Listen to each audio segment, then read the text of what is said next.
Thanks for tuning in to Before the Kickoff Red Zone Blitz. Your host David, your host Jack. Today we're going to be talking about the Denver Broncos, the situation they have at quarterback in Peyton Manning, and Brock Osweiler, who they drafted in the second round. We're going to hit on Peyton Manning first. Everyone knows they brought him in through free agency from the Indianapolis Colts, and they signed him to a 5-year contract. Jack, first of all, how big do you think the signing of Peyton Manning was to Denver? How big is that in terms of free agency and who we've seen get signed in free agency in the past couple of seasons?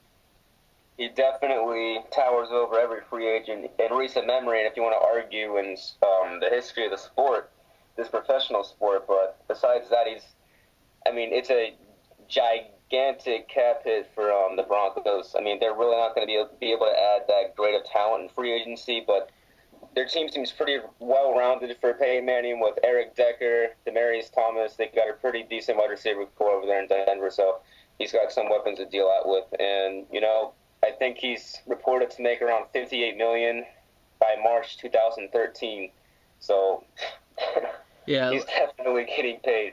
Like I just mentioned, the contract was, I believe, 5 years, $96 million.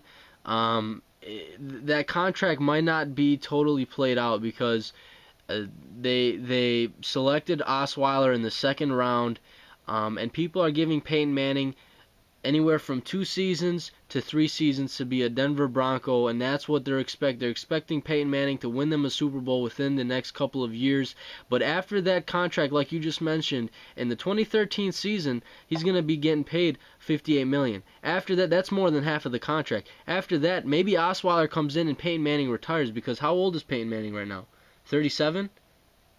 He's definitely up there, yeah. 36, 37. I'm not sure exactly the age, but I think Osweiler is going to be something like what we saw in Green Bay, where they bring in Aaron Rodgers behind Brett Favre. Favre played out 3 more seasons, and then they brought in Aaron Rodgers, who learned behind Favre for 3 seasons. His longevity is definitely going to depend on an offensive line over there, too, so they're definitely going to have to step up. Their left tackle in Clady is fairly solid, and then their offensive line is not the worst in the league. So yeah, I think he will be protected somewhat. But I think this is going to be, we're seeing a transition. You bring in Manning for a couple of seasons, then you got Osweiler for your future. Like I mentioned before, Osweiler was that second round selection. What did you think about that? I mean, Osweiler in the second round, or do you think they should have waited a couple more seasons and then draft their future quarterback? Before I hit on Osweiler, I'm just going to say I would be completely shocked not completely shocked, but if Peyton Manning if he retires after 2 seasons with the Broncos, that's going to be a huge blow to them, in my opinion. I mean, everything that they put towards them this offseason is just, doesn't play out for 2 seasons, in my opinion. I don't see them even getting to the Super Bowl in 2 seasons. I can't even imagine what will happen if they don't even get to the conference championship. But besides that, Osweiler in the second round, he wasn't even my top-rated quarterback. I had Kirk Cousins going before him, and I think Cousins won all the way to the 4th or 5th round. And he's got an awkwardly tall height, and quarterbacks at that height have not really been too successful, a very high successful rate in the NFL. And just the second round, I wouldn't even take Ryan Tannehill in the second round if I was Denver, because you have Peyton Manning. He's going to be there at least 2 years, which if I'm the Broncos, I'm thinking he's going to be there for, 3 at the least, in my opinion, actually. But anyways, that second round pick, that's just hell no to me. Not Brock Osweiler, not any quarterback, if it's not RG3 or Andrew Luck in this draft. Yeah, and like you mentioned, he is, I believe, 6'8". He's a bit taller.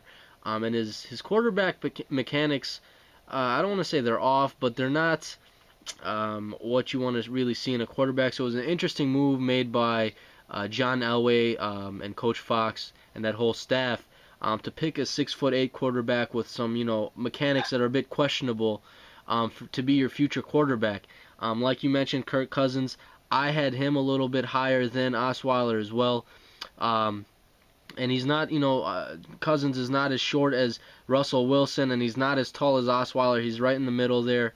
So, I mean, I would have liked Kirk Cousins, but they went with Osweiler. So I mean, this could be the man after Peyton Manning. When Peyton Manning leaves, everyone's gonna be hearing Brock Osweiler. Here he is. He's learned behind Peyton for the last 2, 3, 4 seasons, however long it's gonna be. This is our man. Let's get him to work. So I mean, I'm just still surprised they picked Brock Osweiler out of, even waiting until next year's draft. I don't know what they think is, he's the man to learn behind Peyton Manning, but that, I don't know. That just even in the first round, they shouldn't feel afraid to select a quarterback in the first round if we're talking in the future and next year's draft. Depending on where they finish this year, Landry Jones. I know Matt Barkley is going to be a top 10 pick. Landry Jones might be a top, 16 pick, in that first half of the draft. But depending on where they fall, the Packers did it. They selected Aaron Rodgers in the first, had him sit for 3 years, and then they put him in after Brett Favre left. So, I mean, teams shouldn't be afraid to select a quarterback in the first round and bench him. I mean, it's not the worst idea in the world as long as you know what you're doing. I agree, especially for the long-term deal.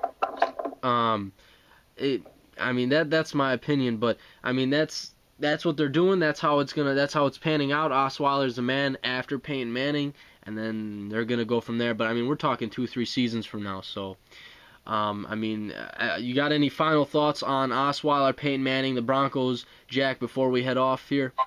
Just the Broncos in general. I'm definitely going to be eyeing them every single game, looking at every stat Peyton Manning has every single game next season. That's definitely going to be, in my opinion, a top 5 team to watch, especially after the noise they made with taking up Manning. Do you think they'll get to a Super Bowl? I'm giving them more than 2 years, 3, 4 seasons, Manning. If you have to look at the division they play in.